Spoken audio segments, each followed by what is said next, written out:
Hello, welcome to Mud, Soil and Tears. My name's Kerry and this morning we are in my polytunnel and I thought I'd just do a bit of a talk through of what I've got right now and some of the problems that I'm currently facing. So the first thing I have got seedling wise at the moment is these onions. Now I sowed these on the 9th of January, I sowed these onions. And they've come on amazing. Now I did sow them at home, so I sowed them at home and I brought them here about a week ago. I thought I'd see how they get on, if they get any bigger, if they die, because it is January, and actually they've done really well. But it has been quite unseasonably warm here as well in Lancashire in the UK for this time of year, so they're really big. My plan was to pop them in like this, multi-sown into the ground, and I don't quite know what to do now with them because it is January and it's quite likely that I'm going to get a frost at some point before the spring. So do I sow them out? Do I put them out? Or my other option is to split them down, I guess, into individual seedlings and pot them on into their own individual tubs and let them just grow individually for another month. Now, I'm not sure what to do because I didn't really want to do that. I didn't want to have lots of individual onions. I wanted to grow bunches and clumps of onions, which is why I've multi-sown them. So I wanted them to grow in their little gangs of 5 or 6. I mean, one thing for space, because if I've got 5 or 6 onions growing in one clump, even though they'll be smaller onions, that's 5 or 6 smaller onions, which is a week's worth of onions for our family. If we used, one a day, that's a week's worth of onions, rather than having 5 or 6 individual onions planted in a row, which therefore takes up the room, because I could have a row of bunches of onions, which would be much better and work out much more economically viable for me. But I never expected these to grow so fast.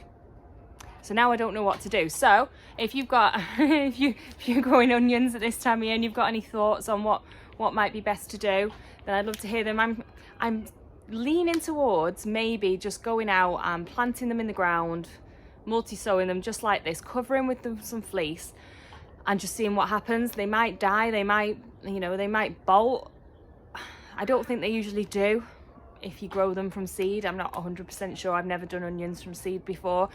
I think what I'm going to do as a backup is maybe in another week I might get some more onion seedlings on the go, and then I've got a backup set of onion seedlings, which seems to make sense because if I put these in the ground, now I think they're fairly hardy, but if I put them in the ground and then they all die, at least I've got another batch not far behind them that I'll be able to put out when there's more daylight and the weather might be a bit warmer. So we'll have to see what happens. It's all an experiment for me. It's all new for me. I've never grown onions before. I want to be able to grow enough for the family to be able to survive with our onions that we grow here. So we'll have to see what happens. So if you've got any advice or any tips or tricks, then yeah, I'd love to hear them in the comments. What do you think? Should I put them out? Should I keep them in? I don't know.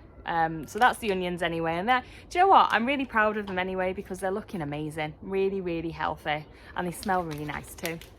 So that's the onions.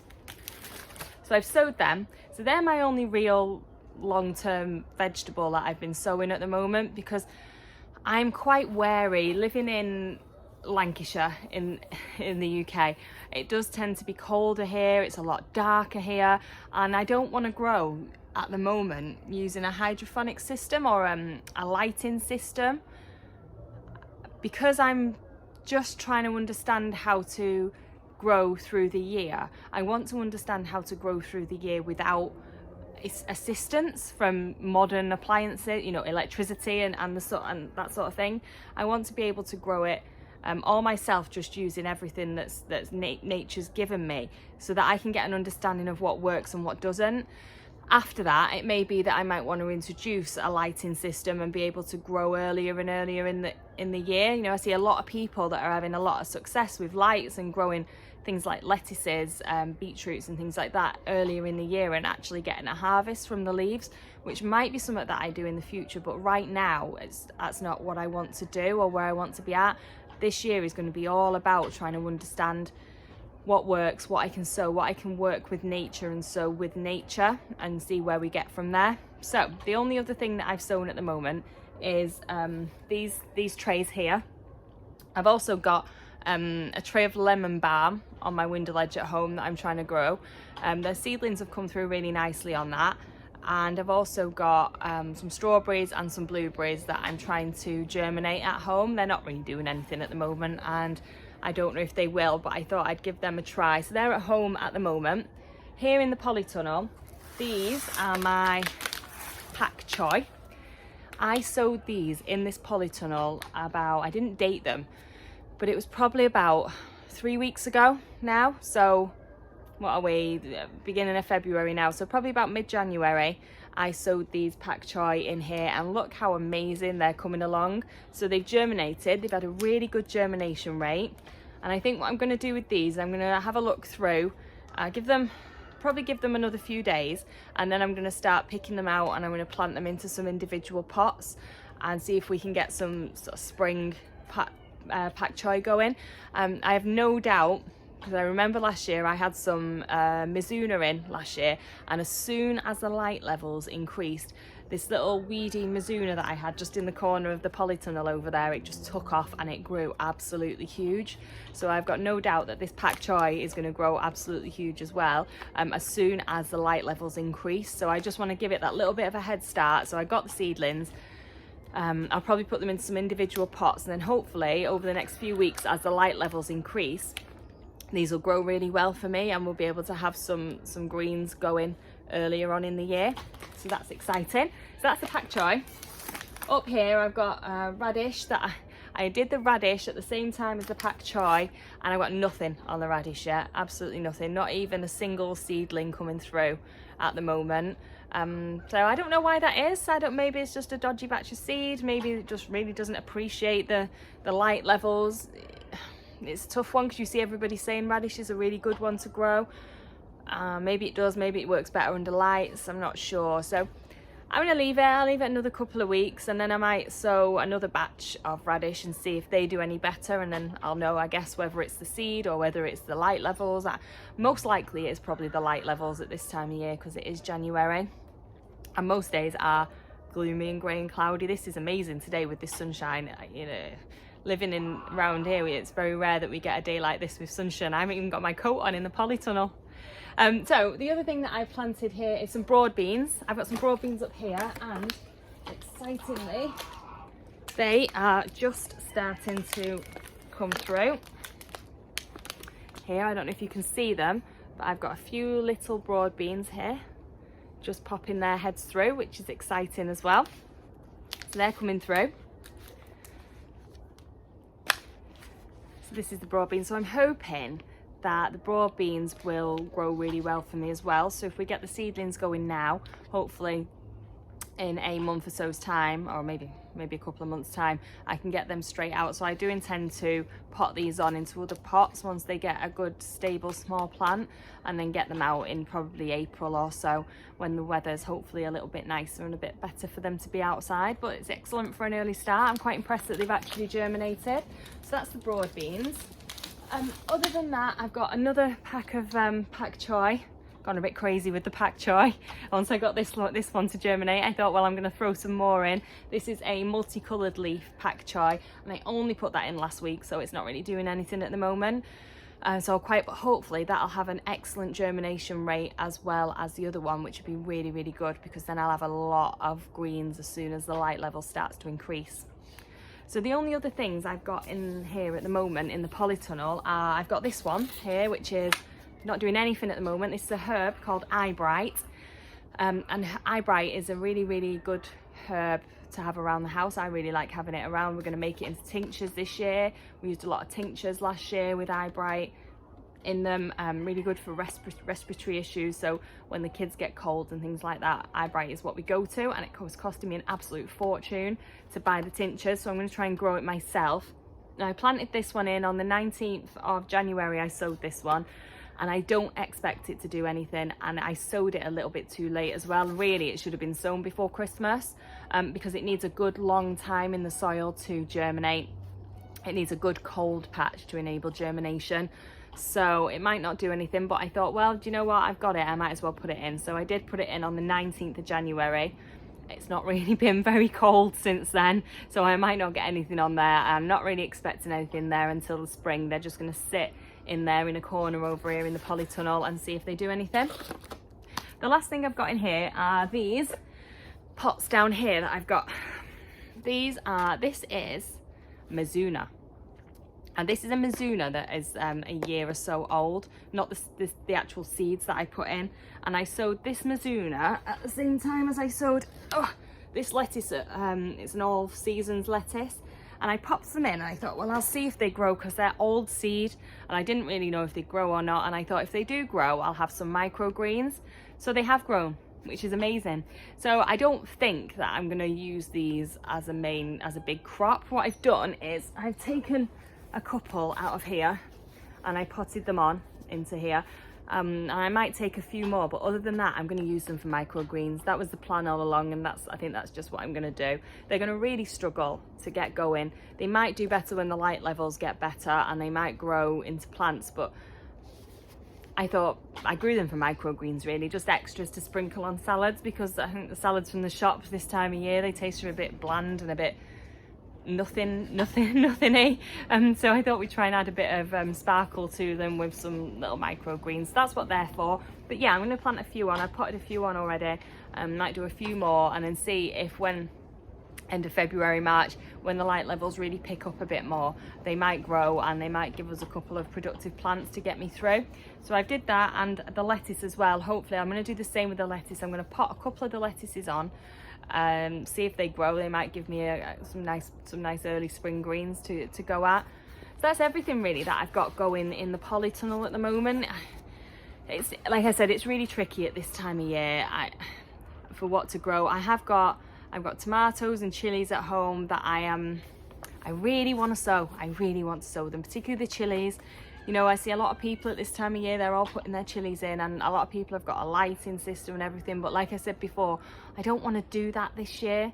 So it means that if I grow them, and they will probably germinate at home in my house, but they're going to grow really tall and leggy. And I had that problem last year with some tomatoes that I put in early. They just shot right up looking for the light. And then they get really leggy, and I'm forever trying to keep them, you know, more and more, try and keep them under the earth. And they didn't really, a lot of those ones didn't really grow into very productive plants, I think, because they put a lot of their energy into going upwards. So I'm trying to hold out a bit. It's getting into February and it is getting lighter. I have noticed a difference in the light levels, but not so much in the mornings, mostly, you know, in the evening. So I might pop the chilies in maybe second week of February, but I really think I'm going to hold back on the tomatoes till coming up to the end of February, I think, and then I might pop them in and see how they do, and maybe do them in batches with all the dates on to see how they go. So that's it for in here at the minute. We'll nip over to the allotment and I'll show you the new compost bin that I've been building over the weekend, which is very exciting. So we'll go over there and have a look at that now. So this is my new composting area. Now I do have 3 compost bins which I used last year, but I found that some things don't break down very well in them, and it's taken a particularly long time. So I have been watching lots of videos online and I've come up with this double contraption. So it's just built out of wood. What my plan is to do the first area here and to start filling this with compost. So, you know, kitchen waste and some of the chicken waste and different bits and bobs all going to go in here. And I've kept this side really low because what I want to be able to do is to turn it, because I think that's been a big problem in the compost bins, is being able to actually turn the waste. So that's what I want to do this time. So I'm going to start here, and I've kept the side low so that I can start filling it up with compost, and I can turn it all the time. So I can fill it up, I can give it a turn, and then I can start putting on top the next level. And what I'll do is, as I go, I'll start building up these sides higher and higher, so that eventually it'll be full up, but I'll have been able to turn it the whole time as I've been going, rather than it being in the bin where it's really hard to get to the stuff at the bottom. So that's going to be the plan. So I'm going to have one here, and then this is another structure here at the side of it, attached to it that I'm going to have another one after this. So whether I get this one going, fill it up, and then I turn it as I go, and then I might empty everything from this one into this one to leave it to compost further down and then start again on this side, or I might just leave this one and start again on this side. So I'll have to wait and see what works best as we get going. But I'm really excited about this. And I've also decided that here on our allotments, sorry, Sausage is just on the other side of the camera and he is shouting at me. There's a huge pile where horse manure is left for everybody to use. So I was wondering about maybe making an area somewhere here where I can bring some of the horse manure, but I can leave it to rot, because what tends to happen there is it's really hard to get to the rotted stuff, because the new stuff just gets dumped on top of it all the time. And it's really difficult to find anything there that's actually rotted down, which is, you know, if you want to use fresh stuff then it's fine, but I would rather have some of the rotted manure. So I need to clear an area, I think, but it needs to be an area where the kids aren't going to really go, or no one's really going to go in, because obviously it's going to be rotting manure. So that's something else that I really need to think about this week. So yeah, this is the new composting area, which I'm really proud of and really excited about. I think it's going to be really good. Now I need to start filling it. My only issue that I've been thinking about was when I made it yesterday, I looked and I thought, I wonder if it's going to attract rats, because we do have quite a big rat problem in the chicken coop at the moment. They're going through all of my chicken's food really quickly. So I fill the chicken's food up at night and then I come in the morning and it's all gone, and I know that it's not the chickens that are doing it. Because they just don't eat that much, and there's lots of rat holes all over. So is this going to attract rats? I don't know. It might be that I have to, as well as building it up, I might need to have some sort of temporary door I can just move on and off it as well. I mean, let's face it, rats are going to get in anyway. I just don't want to make it really easy for them. So that's something else for me to think about. But yeah, that's about all I've got to show you today. It's still quite quiet. We had a big storm at the weekend which blew out the window in the chicken coop, and I put a new window in. You can have a look at that over on my Instagram channel, which is just at Mud, Soil and Tears. So I put a new window into the chicken coop, which is really nice for them actually, so they can actually see out with the new one, whereas the other one was really old and run down. So it's probably a good thing that happened. I was quite lucky that I had a bit of perspex knocking about as well that I could use. I got from my neighbour. He was just about to throw this piece of perspex out. I come back from a walk and he was loading up his car boot. We were on to the tip and I said, oh, I'll have that. You never know, it might come in handy, and he did. So it's good. Scrounging out of people's car boots when they're going to go and throw things in the rubbish tip. So yeah, that's it really. Nothing much too exciting happening at the moment here. So that's it for now, and I will see you next week. Bye.